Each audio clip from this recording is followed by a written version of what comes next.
If you want to publish a book, but you feel stuck, out of time, and you don't know what to do next, then it's time to finish the damn book. Here's your host, Susie Schaefer.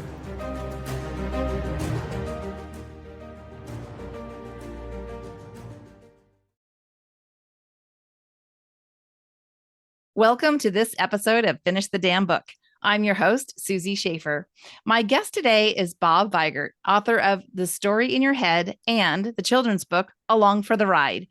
Bob has worked as a licensed architect since 1992, completing building projects in many sectors, including healthcare, retail, industrial, residential, and hospitality. He spent the last 25 years of his career focused on learning environments. Bob left his career in February of 2023 to set out to find the next thing. It took almost a year until it became clear that he would look to inspire others to their best by sharing life experiences and the lessons that can be gleaned from them. Throughout Bob's career, he had the opportunity to lead project teams, become a principal and shareholder at a leading architectural firm, and support the Learning Environments Studio as its director, leading a staff of 35 plus people spanning several office locations. Here, he advanced design by challenging his team and clients to be innovative and futuristic. His greatest reward is seeing others enjoy and flourish in the spaces he helped bring to fruition. Becoming an author was not something Bob had set as a life goal. However, as he has often told his children and others, you can do anything for anybody if you set your mind to it.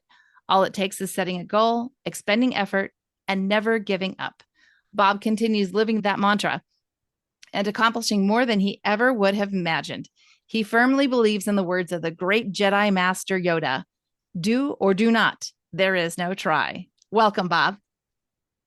Thanks, Susie. It's good to be here. I love that. Did you quote Yoda? Yes, I did quote Yoda, and I also quoted him in my book. Yes, I know. I just love that. That's one of the things that's so cool about what you've done is that, yeah, serious topics, but also playful. So, as an architect in these leadership roles, which are very serious, what made you decide to write and publish your first book?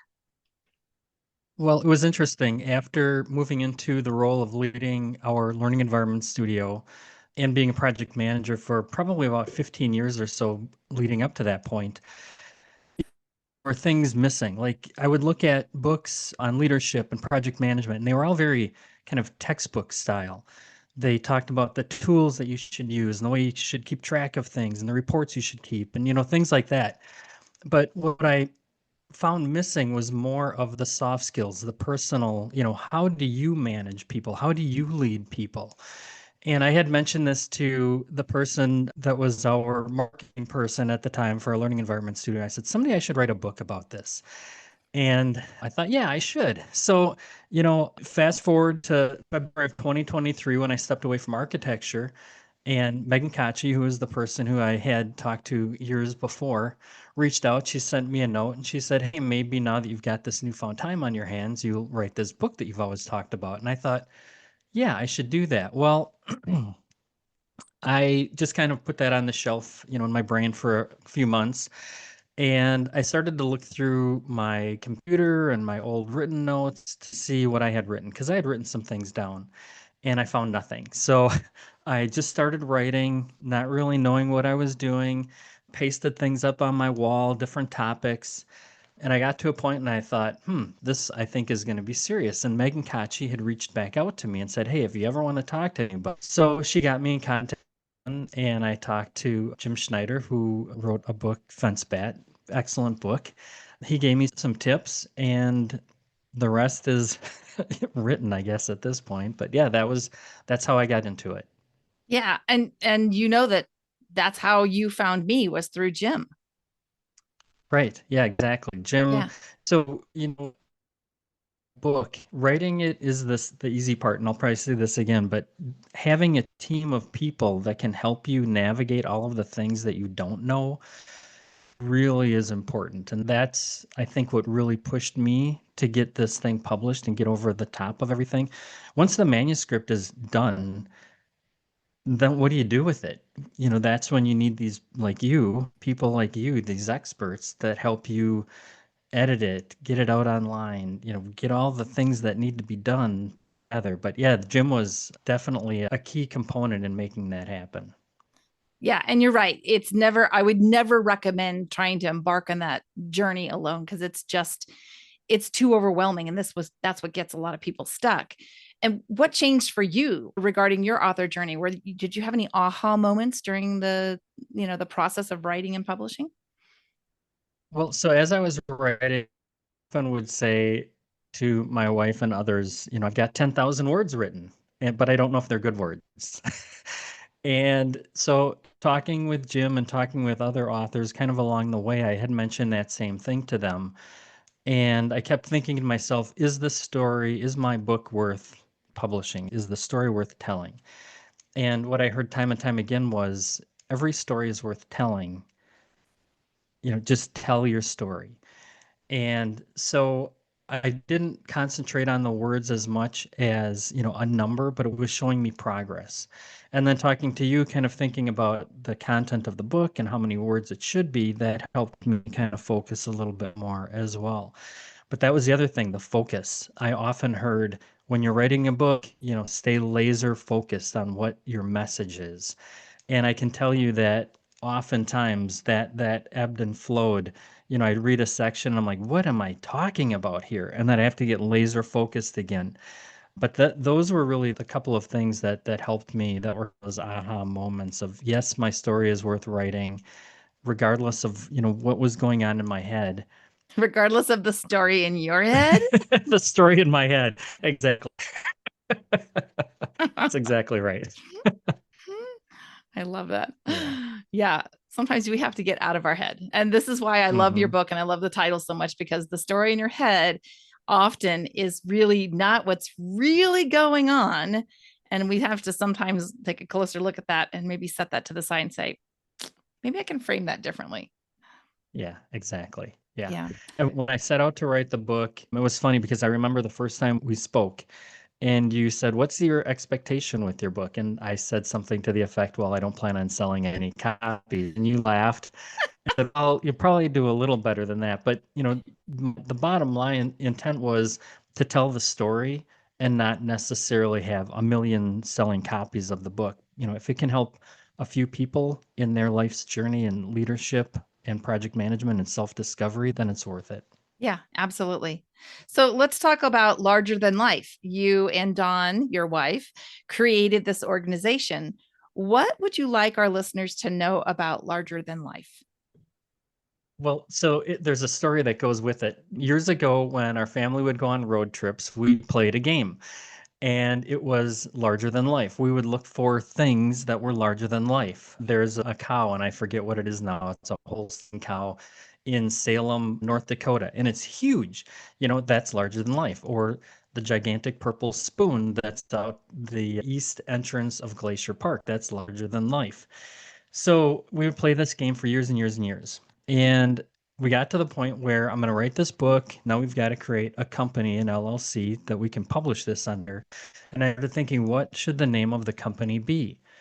And I talked to my daughter a little bit about it, told her what the purpose of the company was. We're going to be publishing books. And then long term, what we want to be able to do is create a foundation that helps young adults who have aged out of foster care, so somewhere between 18 and probably 22, help those young adults figure out, kind of navigate school and life. We want to support organizations that help that. So I kind of told her about that, and she said, "You should call it larger than life." And I'm like, well, that's the game we played. But when she said it, it really struck me that that's in fact what we're trying to do. When we, in our life, we have impact on others, it can be a great impact or it can be a negative impact. I talk about it in regards to a drop in a pond. It can be a gentle drop in the pond that caresses the lake shore and molds really nicely, or it can be a deluge that comes in and just rips it apart. So larger than life is really the drop of someone else's pond. Our impact lasts longer than ourselves. Mm. And in fact, it most likely will continue on because it made an impact on that person and they will start to affect other people as well, possibly for generations to come. So that's the name of the company and that's really the intent of to do. So I thought larger than life was like perfect when she said it. Yeah, I love that. And that goes right along with what I do with authors when we're talking about cause publishing, publishing to support a mission or purpose. And the fact that you actually have that all set up to ready to go. You had it in spades before we even began. I was like, dang, this is awesome. Yeah, we quite created the foundation yet. We're in the process of doing that. But while we were in the process, we wanted to find out kind of local organizations in the Milwaukee area that we would be able to support. So we've talked to a few of those, and in fact, I've donated a couple copies of my book to those organizations, thinking that I think there's stories in here that can help those young men that maybe didn't have those life experiences kind of shape who they are. I think there's some tools in there and some stories in there that they can reflect on and hopefully, again, make a positive impact on others because of those stories and their life experiences as well. Yeah, that's awesome. So you also just released another book, a children's book called Along for the Ride. What would you like to share about Yes. this one? So again, great advice from Susie. When I told her I was going to do this, she said most authors just concentrate on one book. But I had already kind of put this one in motion, and it is a lot of work to do two books. I don't regret it a lot, but it is a lot of work. So this book in particular, I had written this story about a dozen years ago. I had dropped my daughter off at high school. It was her last day of high school. And as I drove away, I had been driving my kids to school from daycare all the way through high school. They went to Catholic schools, so they didn't have busing, so mom would take them. Well, my wife is a nurse. She worked a lot of odd shifts, so it was really my responsibility to take them to school. So I dropped her off, and as I drove away, I thought, wow, I'm not going to have anybody along for the ride tomorrow. It's just going to be Hmm. me. And I started to reflect on those really probably 16 years of taking the kids to daycare and to school and all the things that I thought I was teaching them along the way. But in fact, they were really teaching me. And it wasn't them that were along for the ride, it was myself that was along for the ride. So I wrote this blog. It was probably, I don't know, 700 words, 800 words. And I worked with an illustrator in Alyssa Brown, and she took that story and just did a fabulous job of putting characters to it, imagery to it. Just it's a beautiful book, beautiful story. Yeah, I And that absolutely is out now, yes. yeah, I love the illustrations in this book. I just think they're so perfect, And honestly, taking on two books at one time is a lot, but I've always said, Bob, you're extra, so you can do this. Yeah, well, I think it helped that I didn't have to necessarily write the story for the second book. It was done. It was just getting the rest of the team together, which was really just the illustrator, Alyssa, getting her on board. We had everything else in place, and it was just a matter of putting the illustrations together. Although that book did take about 9 months from the time we started to the time that it actually went live. It was about 9 months. Yeah, illustrations are always one of those key factors that even though you don't have as much written content, the illustrations take quite a while. So that's something that authors sometimes have to kind of just plan for. What kind of feedback are you receiving on either, the story in your head or Along for the Ride? So the story in your head, I often get, wow, that's really cool that you wrote a book, which I was horrible in English. It's one of those things I had never really planned on doing. But as I mentioned, as I went through my career, I felt like there was something missing and that this could be something that could help people. And that's kind of the feedback that I'm hearing back is the stories that I tell are very relevant. People can relate to them and they see the lessons in them and they're starting to reflect on their own journey. In fact, I got a note from someone that I had mentioned in the book, and they had said, what I talked about really set them on a journey to reflect on their own leadership style and see, is there something I should be doing different in my leadership? So far, it's been very positive. The children's book has only been out for a few weeks. I've heard very good things about that as well. It'll pull on your heartstrings. Yeah. So as a parent, it's one of those books that when you're reading it, I think you really are going to immerse yourself in what's happening and you'll see your own family in that book as well. But I've heard really good things from people about that as well. They're reading it and they're going, "Oh, I've got to get this for my friend and this person who's having a baby and whatever the situation is." But yeah, I've heard good things so far. Good. Now, you and your family come from a strong faith background. Do you have any faith-based type experiences that you've encountered since writing and publishing your books? Yeah, well, so even just leading up to the journey of publishing the book, for probably about 4 years before I stepped away from architecture, I felt like there was something else I should be doing. Mm, I felt like, architecture, it was a career. I love doing it. I love my team, love the clients, the projects I did. But at one point, I felt like there was something else I should be doing. Like it wasn't enough for me to be doing that. And it was February of 23 when I stepped away. And a year prior to that, I made the decision that by the beginning of that year, 2023, I would be no longer doing what I'm doing and be doing something else. But I didn't know what that something else was. And I went on a retreat to try and discover what that was. And that's when I really started to get into the writing and sharing the stories. But even in the book, there are stories about how I think God puts things in front of you, and often we step over them. We don't see them or we ignore them. I did that for years leading up to leaving architecture and writing these books. At some point, the light bulb went on, and I recognized that this was something that God was telling me to do mm, something different, to help other people share my experiences, both good and bad. I share good experiences in the book and difficult things to tell about myself that I'm not so proud of. But I think to be genuine and authentic in the book, I had to tell both those stories.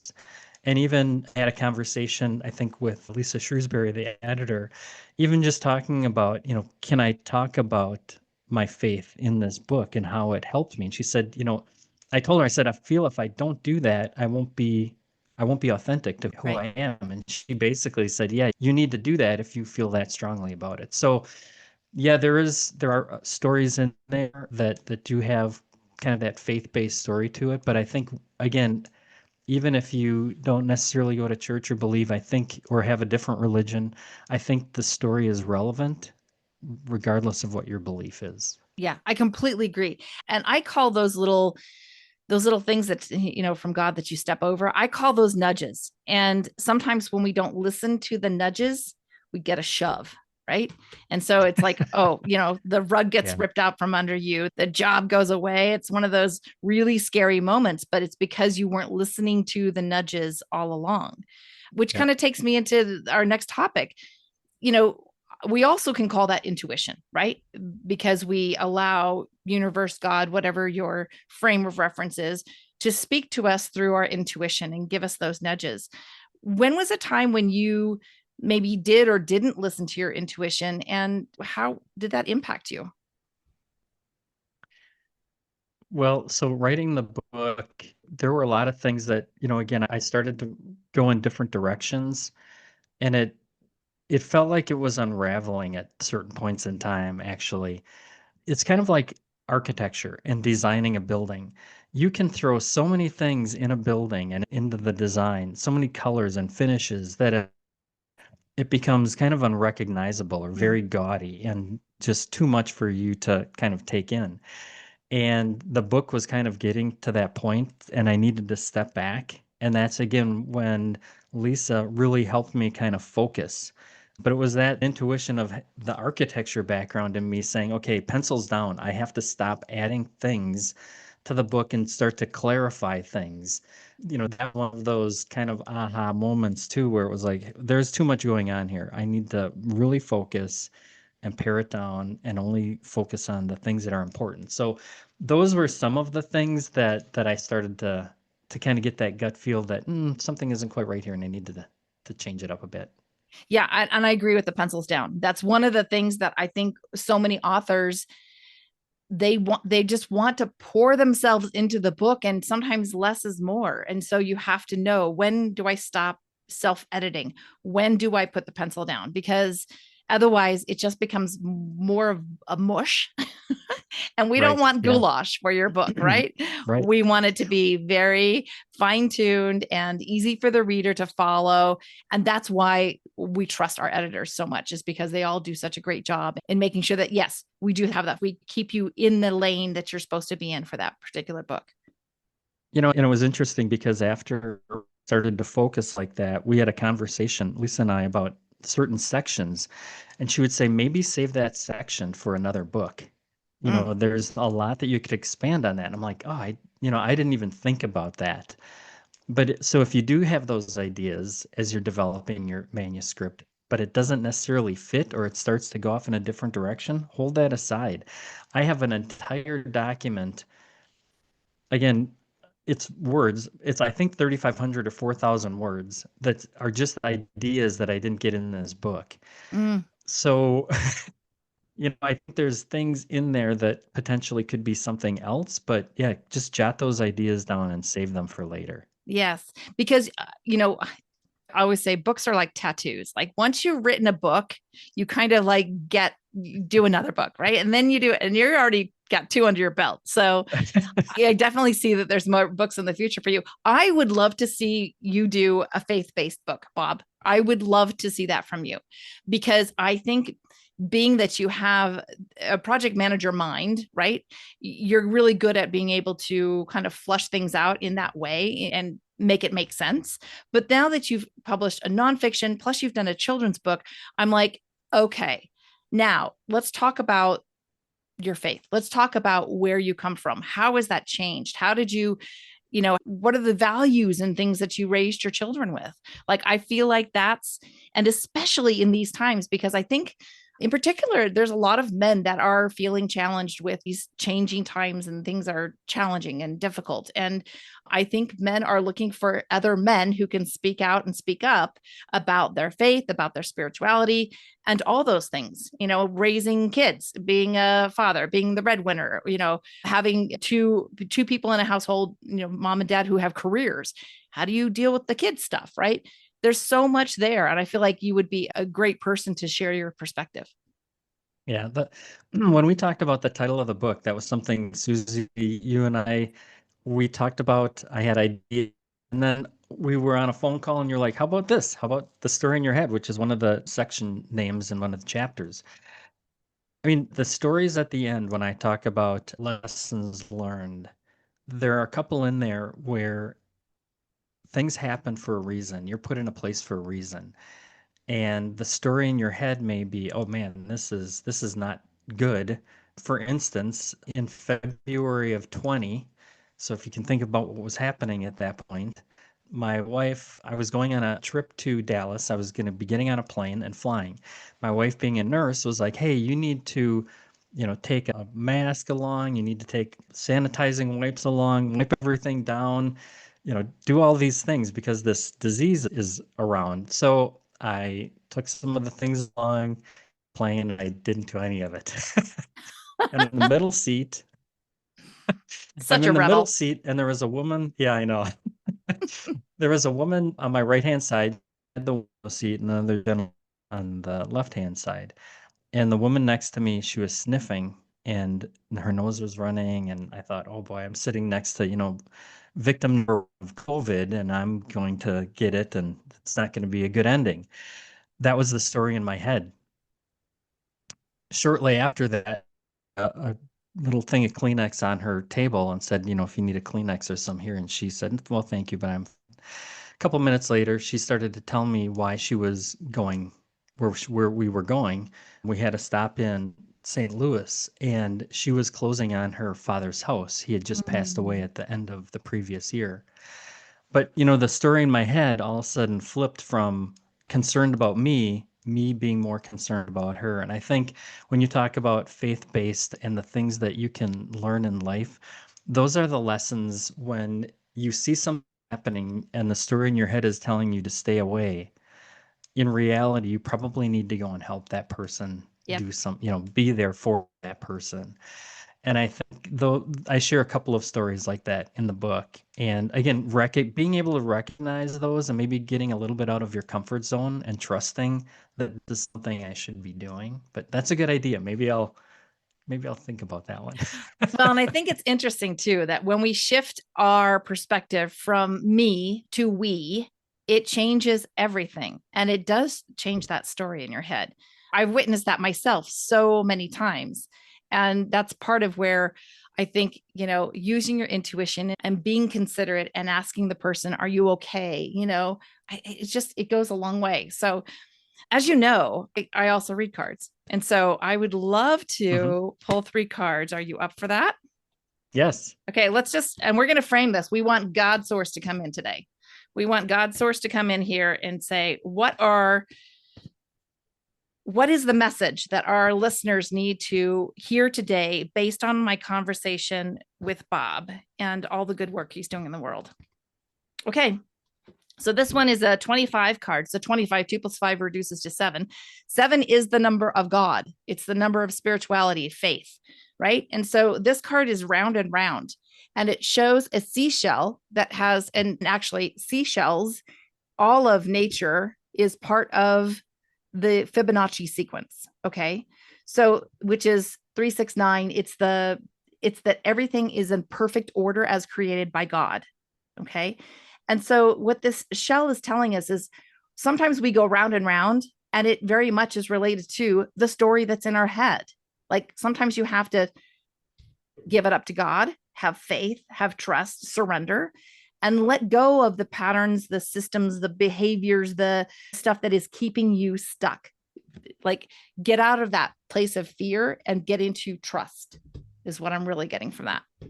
Okay, the next one is a 3 card. Now, 3 is the number of the teacher, and this one is between worlds. I feel like this is where a lot of people are in today's situation, globally, we politically, financially, all these places where we're actually between worlds. We have come from kind of a black and white, the day-to-day dullness of going to a regular job, those kinds of things. And what we're seeking is that we want to step into this technicolor, this vibrant world that we ourselves create. And we have the ability to do that, especially if we can get ourselves unstuck with the patterns and behaviors that are no longer serving us. So this is saying, put on your crown. This flamingo's wearing a crown. Put on your crown, ask for guidance, ask for God's help. And there's a little tiny bird there. Listen to the intuition, the nudges, right? Listen to that and let yourself walk into this brand new world that we're coming into, because that's really where the joy and the peace and the letting go of the story in your head, it really is, so that you can have those beautiful moments like you share in Along for the Ride. Now, the final card is a 43. So now I have another 7. So this is really God talking to us. This is deep knowing. Deep knowing is your intuition. And the owl does represent our higher self. It represents our connection with God's source, with our intuition. And it's saying, hey, just follow that, those little nuggets that drop in your lap. Don't step over them. Just follow them, because God's got your back. So those are our 3 cards. Those are pretty good cards, right? Those are perfect. I love that. I love when that happens. Like the synchronicity for me is also a lot of those nudges. Like, yes, we're on the right path. Yes, this message is going to reach people, and it's going to have some kind of resonance for somebody that's listening to us today. So yeah. So that's Bob, perfect. What about you? Any words of wisdom, anything else that you'd like to share with our listeners? Like you had mentioned in the beginning, I've often told people, you can do anything you set your mind to. You just have to exert effort to do it. And it's easy to say, but it's hard to do. But once you get started, it's so much easier. I talk a little bit in the book about getting messy. And the whole point of that is you just have to start something. It may not be perfect right away, and it may never be perfect. But if you never start, if you never try and get messy, nothing is ever going to come out of it. So take the chance, make the effort, go ahead and do it, and see what happens. You never know. I love that too. And, part of that messiness is letting go of the stuff that's no longer serving you, patterns, behaviors, people, all of that, because unless you take that leap of faith, you're never going to know. And then there's on the other side of that is what? Regret. right? We don't want that. Mm-hmm. So I'm gonna read that quote one more time from Jedi Master Yoda: "Do or do not. There is no try." So yeah, step into it, people. Bob, how can people find you? So I do have a website, largerthanlifellc.com. There's information about the books, what we want to do with our company, myself and my wife. So that's a good place to start. We've got an email on there, and I may have my phone number on there as well. So that's a great place to start. I'm also on LinkedIn. So you can find me on LinkedIn under, I think it's Bob Vajgrt. And then we do have a Facebook page, Larger Than Life LLC, as well. Okay. And on the website, there are links to purchase the books, correct? Correct. Yep. Both on Amazon and on Barnes & Noble for both of them. Yep.